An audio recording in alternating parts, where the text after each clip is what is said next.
DevStream 13 gave us a peek at what's coming in P14 and a few teasers about what's coming in P15. There's a lot changing, so let's get right into it.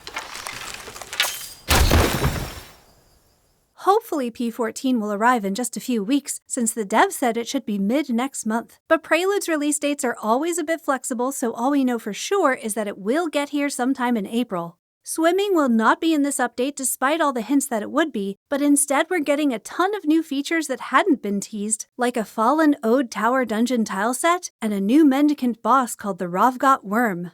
But of course, let's get to the star of the stream, our next Pact, Duelo. It looks like we'll unlock this through a fable called the Wreck of Mestra Carmo, in which we'll meet our next ancestor. The Pact mechanics are still a work in progress, but what we saw on the dev build was super interesting. Duelo's Courage Arcanic is a flintlock pistol shot, which probably has very reasonable stats on paper, but anything that can both headshot and benefit from grace multipliers is going to be extremely strong. Duelo's Grace Arcanic gives you a sort of ghostly double that mimics your attacks at half damage. It's got very cool animations and essentially functions as a damage buff. The Spirit Arcanic is called Bravada, and it's a team buff that will increase the highest virtue of every teammate. So, if you and I are in a squad, and I'm on a Spirit build and you're in a Courage build, Bravada will buff my Spirit and your Courage. This is a very cool idea, but I hope they are looking at Orlick as they implement it. Hal's Smite buff is the only thing saving it from just being a worse Bravada, and given some of the other changes we're going to get to in a moment, this may not be as valuable in P14. So, as much as I love this new ability, I do hope they're thinking about overall Pact balance and planning some changes to older packs as well. Duelo also has some really neat Pact passives. One causes a perfect dodge to spawn a clone that distracts enemies, and it sounded like there's several charges for this, presumably a quantity that scales with investment in a unique Pact upgrade. The other Pact passive gives you a chance for a bleed proc on melee damage, and I really hope that is not how this actually works. Orlick's Soulbound is saved by the fact that while it says it only applies to melee damage, it actually works for all weapons. I do not like the idea of packs giving a damage boost to a specific weapon type. Even if all weapon types were represented in this way, more damage is always better, so this would likely push those packs into meta builds, reducing overall build variety. Fortunately, Duelo is still a work in progress, so hopefully there are some changes here before it goes live. We didn't get to see much of Mestra Carmo's fable, but we did see some upcoming changes to Orlick in our journal. Orlick will finally get to fulfill his role as a guide for new envoys with some progression tasks that will teach new players about Soulframe's various game systems. The journal will also show a list of enemies in the game along with what items they drop, a huge quality of life improvement for all of us who struggle to keep up with the constantly changing drop tables. These journal entries will eventually also have lore notes for each enemy, although some of those notes won't be ready for P14. So, Orlick finally has a job in our Nightfold, meaning every ancestor now has some kind of function for the player. And this begs the question, what will Mestra Carmo do? I should note that we don't know for sure that she will be joining the Nightfold. All we saw was this battle on a stormy ship, which looks like combat practice through some kind of meditation. Her armor set looks amazing, as does Navala, her rapier, with its quick fencing attacks and beautiful equip animations. But so far, all of our other human ancestors join us in Nightfold, so I don't think it's too far of a stretch to guess that she will as well. And I desperately hope that she will finally give us the new combat art system.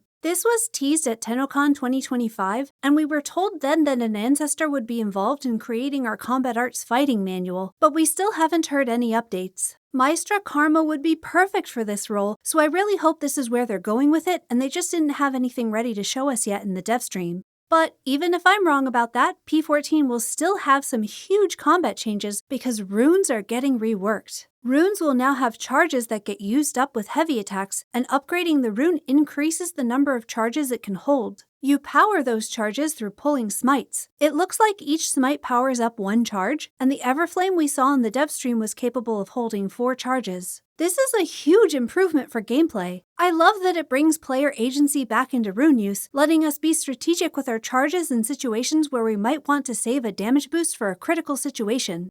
However, we don't know how this will affect bows and flyblades, and I'm a bit concerned about the implications here. Will runes only activate on arrow hail, or in Avex's case, the arrow stab? I really hope not, because I love taking single target shots buffed by Alka's breath, and it would be a shame to lose that. Will runes activate on fully charged shots? But that could have some uncomfortable ramifications for builds that rely on charge shot damage and smite chance, which already struggle a bit in P13 due to camera changes limiting the utility of the Voyager. It could be fine, but I worry that this system is designed for melee weapons and is going to feel awkward and out of place tacked onto ranged and magic weapons. And poor flyblades that already have different heavy attacks depending on your sprint state and now also possibly activate runes? That's a lot of very different mechanics to pile onto one keybind. I love the idea of Rune Charges, and I'm so happy that players will get to choose when to activate their runes. I just hope all grip types get equally good implementation. And of course, with this change to how runes work, we will see some changes to the runes themselves. We did not get any details here, aside from Scott mentioning that some might have a duration that gets activated with each charge.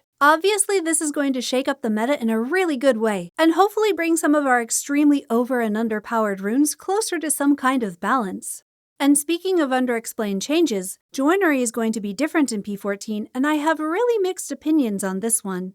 It sounds like most Joinery bonuses are going away entirely, and instead Joinery will only boost attunements. All weapons are getting a damage buff equal to what we would have gotten from Blessed Joinery to compensate for what we're losing. I doubt melee weapons will notice this change much, and it's certainly going to be a win for magic weapons and flyblades, which currently only have Guild War as a real option anyway. But bows losing the charge rate from Quicksilver is going to be tough, especially on Avex. Plus, every build that relies on lifesteal from Guild War will be obsolete in P14. And that's not all that's changing. Joinery tiers are here to stay, now in the form of the strength of the attunement bonus you get when you reforge your weapon.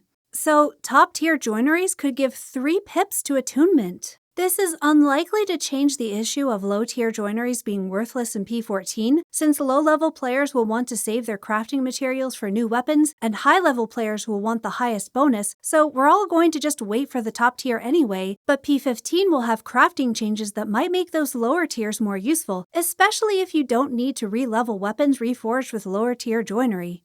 In P15, Standard and Noble tier gear will drop pre-built, and only Ancients tier items will need to be crafted. Material costs will also be reduced, as will crafting time, so perhaps then there will be a better argument for throwing some low-tier joinery on a weapon as a new player. We'll have to wait for P15 to find out.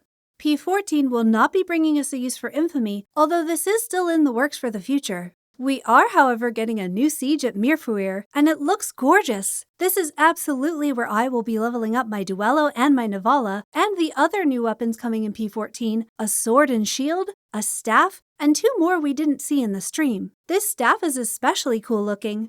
We also saw this new guide cosmetic that will be available for free through the game, and it is so cute. There's a thread in the Soulframe forums where you can propose a name for it and vote for the names you like. So there is a ton to look forward to in P14 and hopefully not too long to wait. If you enjoyed this video, please help it out with a like, and please subscribe because I have something special for you coming next week. What are you most excited about in P14? Let me know in the comments, and until next time, happy hunting!